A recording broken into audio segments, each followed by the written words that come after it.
15 जुलाई को पीएम मोदी का वाराणसी दौरा। 1500 करोड़ से ज्यादा की परियोजनाओं की देंगे सौगात। कार्यक्रम को लेकर तैयारियां तेज।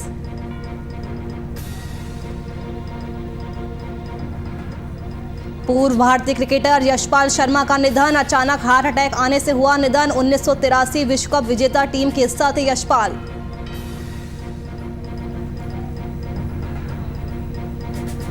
दो दिनों के लिए टला प्रियंका गांधी वाड्रा का दौरा। अब 16 जुलाई को पहुंचेगी लखनऊ। प्रियंका के हाथ में होगी यूपी में चुनाव की कमान।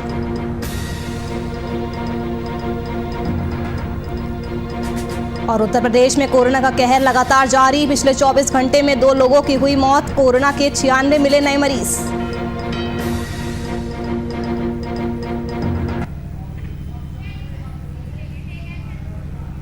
नमस्कार, वीआईपी न्यूज देख रहे हैं आप। मैं आपके साथ नुपुर सक्सेना। स्वागत है आपका बात उत्तर प्रदेश की में।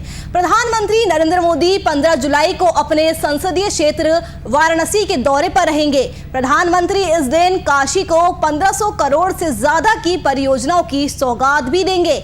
रुद्राक्ष कन्वेंशन सेंटर पहुंचकर पीएम जापानी डेलीगेसी की मौजूदगी में बातचीत भी करेंगे। आपको बता दें कि पीएम 725 करोड़ से ज्यादा की 79 परियोजनाओं का लोकार्पण करेंगे और 40 करोड़ की परियोजनाओं का शिलान्यास सी पैड के माध्यम से करेंगे।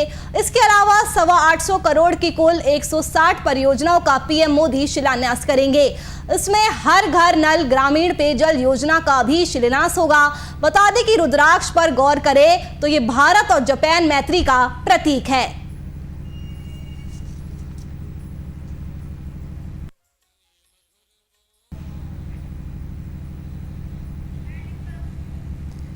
तो 15 जुलाई को पीएम मोदी का वाराणसी दौरा है। इस दौरे पर सभी की निगाहें टिकी हुई है क्योंकि इस दिन काशी को पीएम मोदी कई सारी सौगातें देने जा रहे हैं। 1500 करोड़ से ज़्यादा की परियोजनाओं की पीएम मोदी सौगात देंगे। आपको बता दें कि पीएम मोदी रुद्राक्ष कन्वेंशन सेंटर पहुंचकर जापानी डेलीगेसी की मौजूदगी में संवाद भी करेंगे। पीएम मोदी 725 करोड़ से ज़्यादा की 79 परियोजनाओं का लोकार्पण करेंगे और 40 करोड़ की परियोजना का शिलान्यास सी पैड के माध्यम से करेंगे। पीएम मोदी के इस दौरे को लेकर तैयारियां भी जोर शोर से चल रही है। सीएम योगी खुद ही सभी तैयारियों का जायजा भी ले रहे हैं।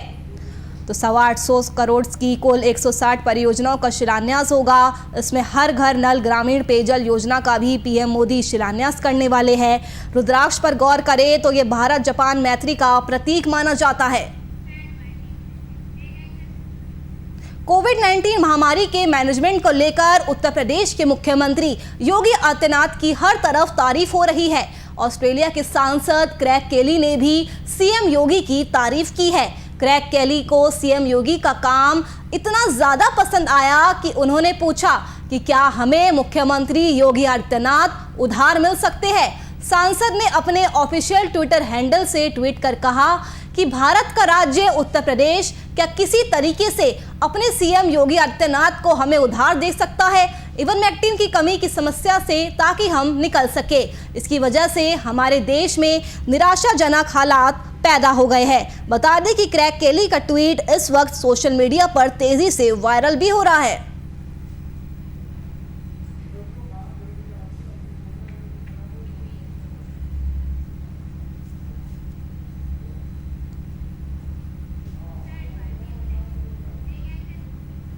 कांग्रेस महासचिव प्रियंका गांधी वाड्रा उत्तर प्रदेश विधानसभा चुनाव के सिलसिले में पार्टी की तैयारियों का जायजा लेने के लिए बुधवार को लखनऊ पहुंचने वाली थी, लेकिन अब उनका ये लखनऊ दौरे का कार्यक्रम में बदलाव हुआ है।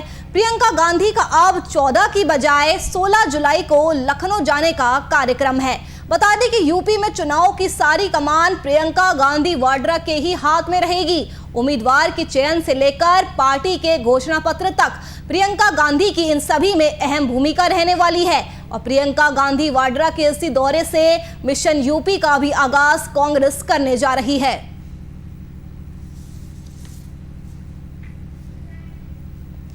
तो 2 दिनों के लिए प्रियंका गांधी वाड्रा का ये लखनऊ दौरा टल चुका है। अब 16 जुलाई को प्रियंका गांधी लखनऊ पहुंचेंगी। आपको बता दें कि पहले प्रियंका गांधी 14 जुलाई को पहुंचने वाली थी, लेकिन अब उनके कार्यक्रम में बदलाव हुआ है। बता दें कि यूपी में चुनाव की सारी जिम्मेदारी प्रियंका गांधी वाड्रा के पास ही होगी। चाहे उम्मीदवार के चयन की हम बात करें या बात हो कांग्रेस पार्टी के घोषणा पत्र की, इन सभी में प्रियंका गांधी की ही अहम भूमिका होने वाली है। और प्रियंका गांधी वाड्रा के इसी लखनऊ दौरे से मिशन यूपी का भी आगाज कांग्रेस करने जा रही है। तो इसलिए प्रियंका गांधी वाड्रा का ये दौरा काफी ज्यादा अहम माना जा रहा है। 16 जुलाई को प्रियंका गांधी लखनऊ पहुंचेगी। प्रियंका के हाथों में ही यूपी में चुनाव की सारी कमान दी गई है। 2 दिनों के लिए प्रियंका गांधी का ये दौरा टल गया है। पहले प्रियंका गांधी 14 जुलाई को लखनऊ जाने वाली थी, लेकिन अब 14 की बजाय प्रियंका गांधी वाड्रा 16 जुलाई को लखनऊ पहुंचेंगी। आपको बता दें, उत्तर प्रदेश विधानसभा चुनाव के सिलसिले में पार्टी की तैयारियों का जायजा लेने के लिए वो बुधवार को लखनऊ पहुंचने वाली थी, लेकिन अब उनके लखनऊ दौरे के कार्यक्रम में बदलाव हुआ है। अब 14 की बजाय प्रियंका गांधी 16 जुलाई को लखनऊ पहुंचेंगी।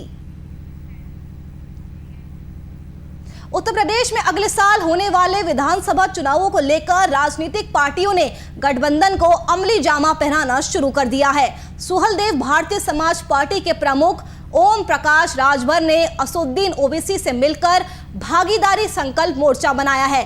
खबर तो ये थी कि इस गठबंधन में आम आदमी पार्टी भी आ सकती है, लेकिन आप नेता संजय सिंह ने इससे इनकार कर दिया है। आप नेता और सांसद संजय सिंह ने मंगलवार को ट्वीट करके कहा कि केजरीवाल जी से ओम प्रकाश राजभर जी की मीटिंग के बारे में जो भी खबर प्रकाशित हो रही है वो झूठी है, बेबुनियाद है। ओपी राजभर जी झूठ बोल रहे हैं। केजरीवाल जी की उनसे कोई भी मुलाकात तय नहीं हुई है और ना ही उनसे किसी तरह का गठबंधन हो रहा है। तो केजरीवाल से मुलाकात पर राजभर को झटका लगा है। संजय सिंह ने खुद ट्वीट कर इस बात को स्पष्ट किया है कि गठबंधन की जो सभी खबरें चल रही है वो झूठी है, बेबुनियाद है। आपको बता दें कि ओम प्रकाश राजभर ने केजरीवाल से मुलाकात का दावा किया था, जिसके बाद सियासी अटकलें तेज हो गई थी कि आम आदमी पार्टी भी गठबंधन में शामिल हो सकती है। तो उत्तर प्रदेश में अगले साल की शुरुआत में विधानसभा चुनाव है, जिसको लेकर राजनीतिक पार्टियों ने गठबंधन का अमली जामा पहनाना शुरू कर दिया है।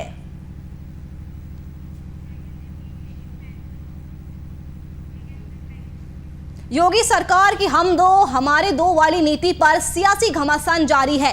कोई इसे धर्म का एंगल दे रहा है तो कोई इसे चुनावी कदम बता रहा है, लेकिन ऐसे में दर्शकों को खुद ड्राफ्ट को समझने और फिर उसके बाद अपनी राय तय करने की जरूरत है, जिसके लिए आज हमने पूरे ड्राफ्ट को पढ़ा और आपके लिए ये खास रिपोर्ट तैयार की है।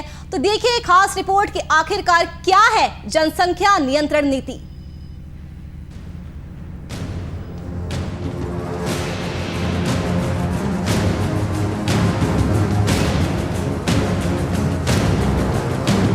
देश में लगातार बढ़ती जनसंख्या अब संकट का विषय बनने लगी है और संकट से उबरने के लिए यूपी सरकार ने जनसंख्या नियंत्रण का फॉर्मूला तैयार किया।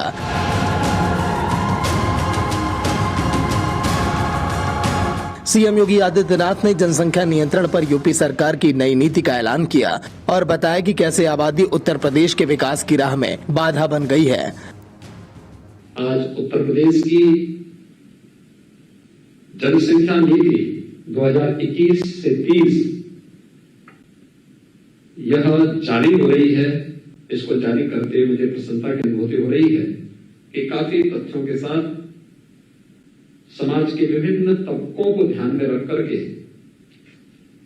इस जनसंख्या नीति को लागू करने का कार्य आज प्रदेश सरकार कर रही है। आइए ग्राफिक्स के जरिए देखते हैं कि आखिरकार क्या है जनसंख्या नियंत्रण का फॉर्मूला। 2 से अधिक बच्चे वाले व्यक्ति का राशन कार्ड 4 सदस्यों तक सीमित होगा। वो किसी भी प्रकार की सरकारी सब्सिडी लेने का पात्र नहीं होगा। 2 बच्चों की पॉलिसी का पालन करने वाले को मिलेगी खास सुविधाएं। सरकारी कर्मचारियों को 2 एक्स्ट्रा सैलरी, इंक्रीमेंट, प्रमोशन, 12 महीने का मातृत्व या पितृत्व अवकाश, जीवन साथी को बीमा कवरेज, सरकारी आवासीय योजनाओं में छूट, पीएफ में एम्प्लॉयर कंट्रीब्यूशनल बढ़ाने जैसी कई सुविधाएं मिलेंगी। 2 से अधिक बच्चे वाले व्यक्ति को सरकारी योजनाओं का लाभ नहीं मिलेगा। न ही किसी स्थानीय निकाय का चुनाव वो लड़ सकेगा। वहीं नए कानून की आमद से लोगों को अपने धर्म की चिंता सताने लगी है, तो कुछ लोग इसे चुनावी कदम भी बता रहे हैं। चुनावी स्टंट के तौर पर उसको देखा जाना चाहिए, इसलिए कि एक हिंदुस्तानी जिसको थोड़ा बहुत भी इल्म होगा वो इस बात का इल्म रखेगा कि जनसंख्या नियंत्रण का जो कानून है वो सिर्फ सूबा उत्तर प्रदेश का मसला नहीं है, बल्कि पूरे हिंदुस्तान का मसला है। और इसको सिर्फ और सिर्फ 2022 के चुनावी नताइज को और चुनावी अपने फायदे को मद्देनजर रखते हुए जिस तरीके से पेश किया जा रहा है। लेकिन इसी बीच बिहार के मुख्यमंत्री नीतीश कुमार ने एक चौंकाने वाला बयान दिया। उन्होंने कहा कि सीएम योगी की नीति का बिल्कुल समर्थन मैं नहीं करता। उनका कहना है कि जनसंख्या नियंत्रण सिर्फ कानून बनाकर नहीं, बल्कि महिलाओं को पूरी तरह शिक्षित करके ही किया जा सकता है। जो राज्य जो करना चाहे अपना करे, लेकिन हमारा बहुत साफ साफ ओपिनियन, जनसंख्या नियंत्रण के लिए अगर आप सिर्फ कानून बना करके कोई उसका उपाय करेंगे, ये सभी ठीक से संभव नहीं है। आप जरा चाइना का पता कर लीजिए, 1 से 2 किया, अब 2 के बाद भी क्या हो रहा है, तो आप देख लीजिए स्थिति, कहीं भी किसी देश का हालचाल देख लीजिए। ये सबसे बड़ी चीज है कि जब महिलाएं पूरे तौर पर पढ़ी रहेंगी तो इतनी जागृति आती है, इतना कॉन्शसनेस होता है कि अपने आप प्रजनन दर घटेगा। बहरहाल देखना यह होगा कि मुख्यमंत्री योगी आदित्यनाथ की जनसंख्या नियंत्रण की नीति कितना कामयाब होती है और सरकार इसका कितनी सख्ती से पालन कराती है। Bureau report, VIP news.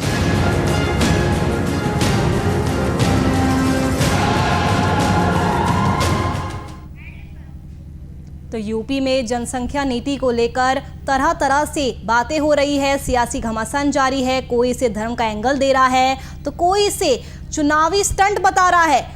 तो आपको बता दें कि जिनके 2 से ज़्यादा बच्चे हो गए उन्हें सरकारी योजनाओं का लाभ नहीं मिलेगा।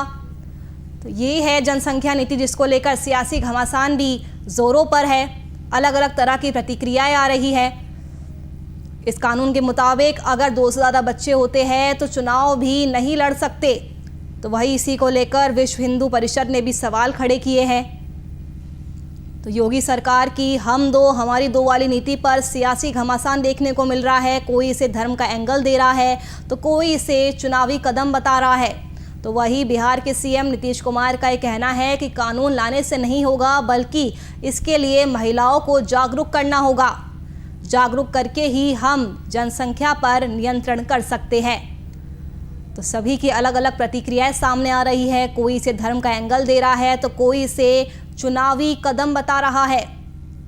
कोई कह रहा है कि ये कानून ऐसे वक्त में लाया गया है जब अगले साल उत्तर प्रदेश में विधानसभा चुनाव है। 2 से अधिक बच्चे वाले व्यक्ति का राशन कार्ड 4 सदस्यों तक सीमित होगा। किसी भी प्रकार की सरकारी सब्सिडी लेने का वो पात्र नहीं होगा। तो जनसंख्या नियंत्रण कानून के बारे में बता रहे हैं। 2 बच्चों की पॉलिसी का पालन करने वालों को खास सुविधाएं भी मिलेगी। सरकारी कर्मचारियों को 2 एक्स्ट्रा सैलरी इंक्रीमेंट, 12 महीने का प्रमोशन, मातृत्व या पितृत्व अवकाश, जीवन साथी को बीमा कवरेज भी मिलेगा। सरकारी आवासीय योजनाओं में छूट मिलेगी। पीएफ में एम्प्लॉयर कंट्रीब्यूशन बढ़ाने जैसी कई सुविधाएं मिलेगी। 2 से अधिक बच्चे वालों को सरकारी योजनाओं का लाभ नहीं मिलेगा। जनसंख्या नियंत्रण की पहल है, ना ही किसी स्थानीय निकाय का वो चुनाव लड़ सकेगा। चुनाव लड़ने की अनुमति नहीं मिलेगी। तो योगी सरकार की हम दो हमारे दो वाली नीति पर सियासी घमासान लगातार जारी है। कोई इसे धर्म का एंगल दे रहा है तो कोई इसे चुनावी कदम बता रहा है। उत्तर प्रदेश सरकार द्वारा लाई गई नई जनसंख्या नीति पर विश्व हिंदू परिषद ने भी सवाल खड़े किए हैं। विश्व हिंदू परिषद के कार्यकारी अध्यक्ष आलोक कुमार ने इस मसले पर यूपी लॉ कमीशन को चिट्ठी लिखी है। विश्व हिंदू परिषद द्वारा बिल में शामिल एक बच्चे की नीति पर सवाल खड़े कर दिए गए हैं। वीएचपी का कहना है कि पब्लिक सर्वेंट या अन्य को एक बच्चा होने पर इंसेंटिव देने की बात का विश्व हिंदू परिषद विरोध करती है। साथ ही ये भी कहा गया है कि 2 बच्चों वाली नीति जनसंख्या नियंत्रण की ओर ले जाती है, लेकिन 2 से कम बच्चों की नीति आने वाले समय में कई नकारात्मक प्रभाव पैदा कर सकती है। विश्व हिंदू परिषद द्वारा अपनी चिट्ठी में सवाल खड़े किए गए हैं कि अगर वन चाइल्ड पॉलिसी लाई जाती है तो इससे समाज में आबादी का असंतुलन पैदा होगा। ऐसे में सरकार को इस बारे में फिर से विचार करना चाहिए, वरना इसका असर नेगेटिव ग्रोथ पर हो सकता है। ये बात भी कही गई है कि इस नियम को बदलना चाहिए।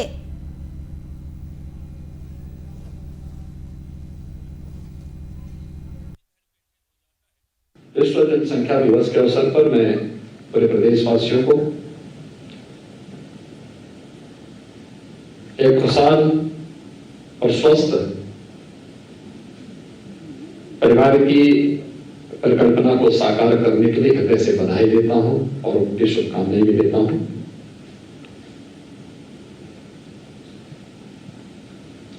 पूरी दुनिया के अंदर एक विषय को लेकर के समय समय पर चिंता व्यक्त की गई कि बढ़ती हुई जनसंख्या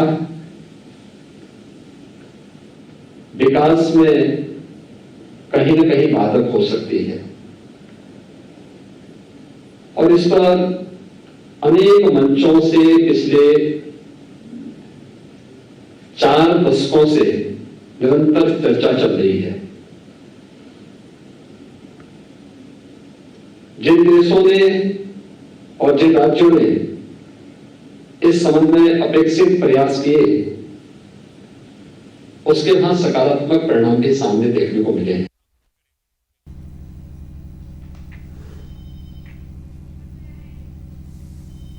तो यूपी सरकार की नई जनसंख्या नीति पर लगातार सवाल भी खड़े हो रहे हैं। इसी कड़ी में वीएचपी ने यूपी लॉ कमीशन को चिट्ठी लिखी है। विश्व हिंदू परिषद द्वारा बिल में शामिल एक बच्चे की नीति पर सवाल खड़े किए गए हैं। वीएचपी का कहना है कि पब्लिक सर्वेंट या अन्य को एक बच्चा होने पर इंसेंटिव देने की बात का हम विरोध करते हैं। वीएचपी की ओर से कहा गया है कि 2 बच्चों वाली नीति जनसंख्या नियंत्रण की ओर ले जाती है, लेकिन 2 से कम बच्चों की नीति आने वाले समय में कई सारे नकारात्मक प्रभाव पैदा कर सकती है।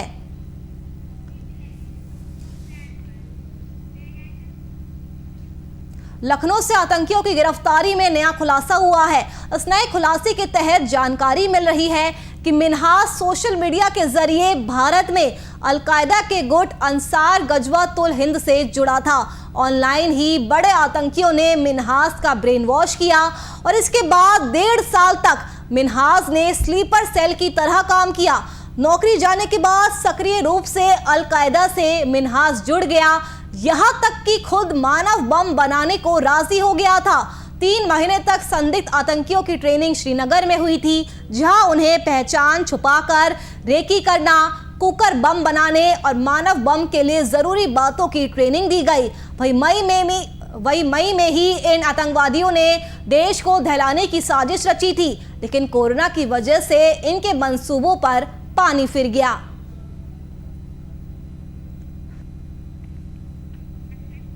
तो लखनऊ से गिरफ्तार आतंकियों का सोशल मीडिया कनेक्शन सामने आया है। आपको बताया जा रहा है कि ऑनलाइन ही इनका ब्रेन वॉश किया गया था। मई में ही इन आतंकवादियों ने देश को दहलाने की साजिश रची थी, लेकिन कोरोना की वजह से लॉकडाउन लगाया गया था, जिसके बाद इनके नापाक मंसूबों पर पानी फिर गया।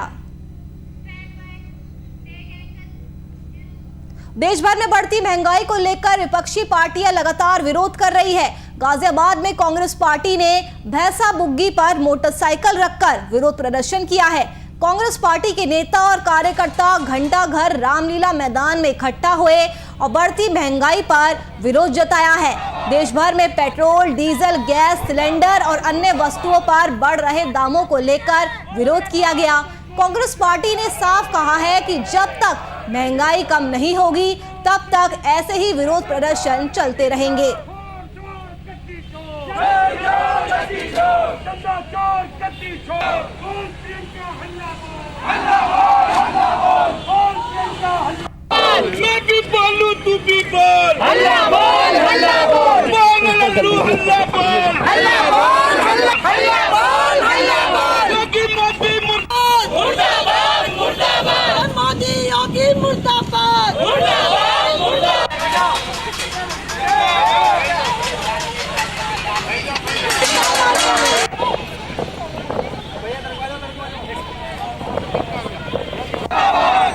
मोदी मुर्दाबाद मुर्दाबाद मुर्दाबाद। जो सरकार निकम्मी है वो सरकार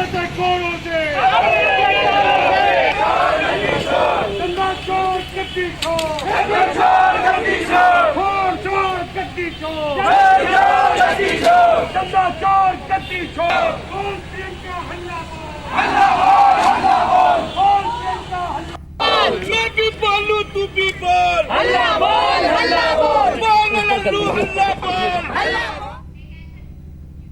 उत्तर प्रदेश में पिछले 24 घंटे के दौरान 96 नए लोगों में कोरोना संक्रमण की पुष्टि हुई है और कोरोना संक्रमित 2 लोगों की मौत भी हो गई। स्वास्थ्य विभाग की ओर से सोमवार को जारी रिपोर्ट के मुताबिक पिछले 24 घंटे के दौरान राज्य में कोरोना संक्रमित 2 और लोगों की मौत हो गई। प्रयागराज और आजमगढ़ में एक मरीज की मौत हुई है। इसके साथ ही राज्य में इस वायरस से मरने वालों की कुल संख्या बढ़कर 22,700 हो गई है। रिपोर्ट के अनुसार पिछले 24 घंटे के दौरान राज्य में 96 नए लोगों में कोरोना संक्रमण की पुष्टि हुई है। सबसे ज्यादा 28 नए मरीज सीतापुर में मिले हैं। इसके अलावा लखनऊ में 14 नए मरीज सामने आए हैं। राज्य में कोरोना के 1,576 मरीजों का इलाज चल रहा है। प्रदेश में पिछले 24 घंटों के दौरान 2,28,866 नमूनों की जांच की गई।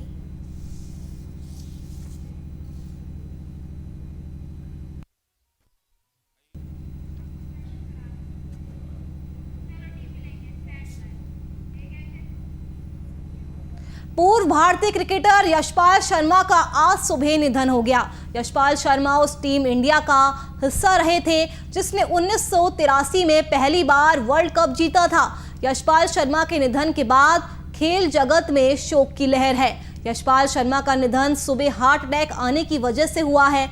यशपाल शर्मा की उम्र 66 वर्ष थी। यशपाल शर्मा ने इंग्लैंड के खिलाफ लॉर्ड्स में 1979 में अपना टेस्ट डेब्यू किया था, जबकि 1983 में अपना आखिरी टेस्ट मैच खेला था। यशपाल शर्मा ने 1978 में वनडे डेब्यू किया था और 1985 में अपना आखिरी वनडे मैच खेला था।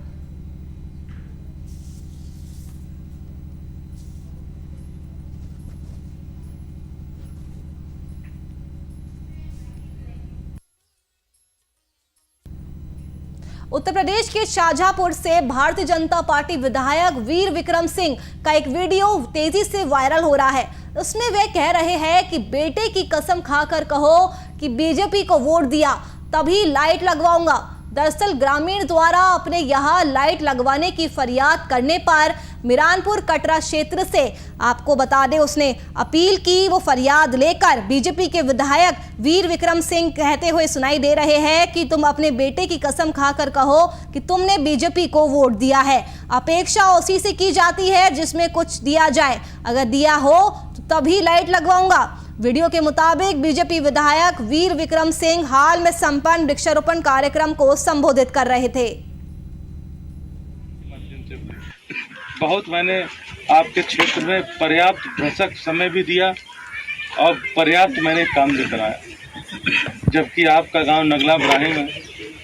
आप लोग स्वयं जानते हैं कि भारतीय जनता पार्टी को इस गांव में वोट बहुत कम मिले, मगर मेरे से जो हो सका मैंने हर काम करने का प्रयास किया।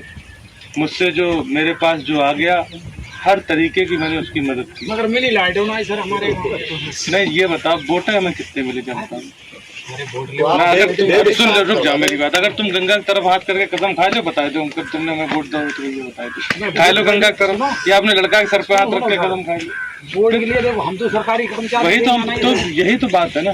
देखो अपेक्षा उससे की जाती जिसे आप कुछ दो ना। तो तुम अगर तुम कसम खा लो तुम्हें लाइट दे देंगे, चलो खा लो। अरे तुम कसम खा लो अपने लड़का की, तुम्हारी कसम हमारी लाइट तुम्हारे घर पर लगवा देंगे। तो सर आज लाइट आज लगवा देंगे। अगर तुम अपने लड़का कसम खा लो कहते बधाई तुम ले फिर अब जब जा बताओ, अब बहस क्यों कर रहे? अब जा बताओ, जब तुम फरियाद उससे करो जिसे तुम कुछ दो। हमारे माध्यम से बहुत मैंने आपके क्षेत्र में गाजियाबाद में चोरों के हौसले इतने बुलंद हो रहे हैं कि दिन दहाड़े वारदातों को अंजाम दे रहे हैं। ये ताज़ा मामला गाजियाबाद के कविनगर थाना क्षेत्र के शास्त्री नगर के महिंद्रा एनक्लेव से सामने आया है, जहां एक ही गली से 2 बाइक चोरी हो गई। ये चोरी की पूरी घटना वहां लगे सीसीटीवी कैमरे में कैद हो गई।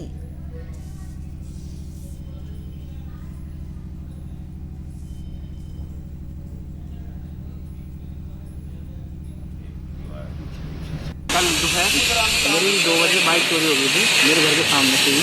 2 बजे की घटना है और कैमरे की वीडियो में 2 अज्ञात मतलब व्यक्ति मेरी बाइक को उठाते हुए दिखाई दिए। अंदर मकान के अंदर घुसा, 15 मिनट बैठा, वहाँ से निकला मैंने देखा मेरी मोटरसाइकिल वहाँ से गायब है। मोटरसाइकिल है नहीं थी। कौन सा एरिया है ये? महिंद्रा एनक्लेव। अच्छा, आपने कोई कंप्लेंट वगैरह दी? एप्लीकेशन दी थी हमने थाने पुलिस चौकी में। अभी तक क्या कार्रवाई हुई? अभी कुछ कार्रवाई नहीं हुई।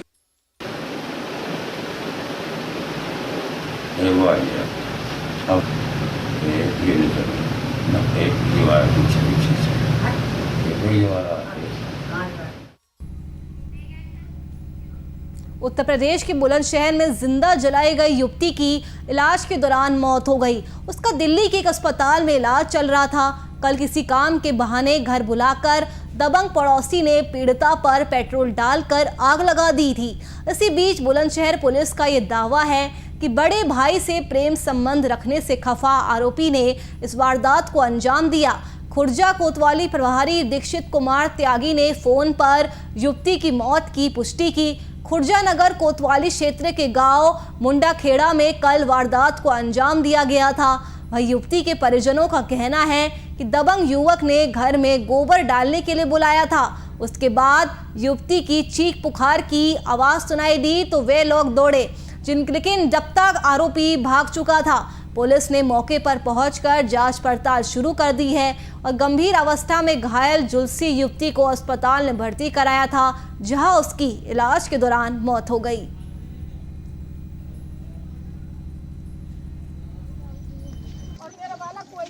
जी है मेरी। अच्छा, तो आग कैसे लगी थी? वो गोबर उठवाने के लिए बुलाई लौंडिया। किसने बुलाई थी? जिसके घर में आग लगी है उस लौंडा ने, जिसने आग लगाई है, गोबर के लिए बुलाई। अच्छा, मुझे गोबर उठवा जा।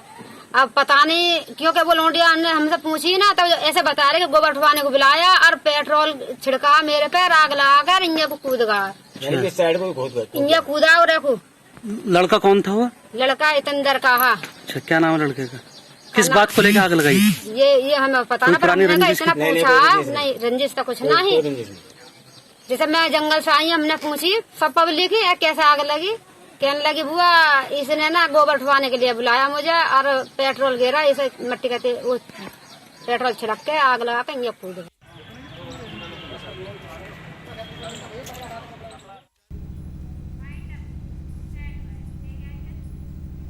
चलिए फिलहाल के लिए इस बुलेटिन में मेरे साथ इतना ही। देश और दुनिया की तमाम खबरों के लिए आप बने रहिए हमारे साथ। नमस्कार।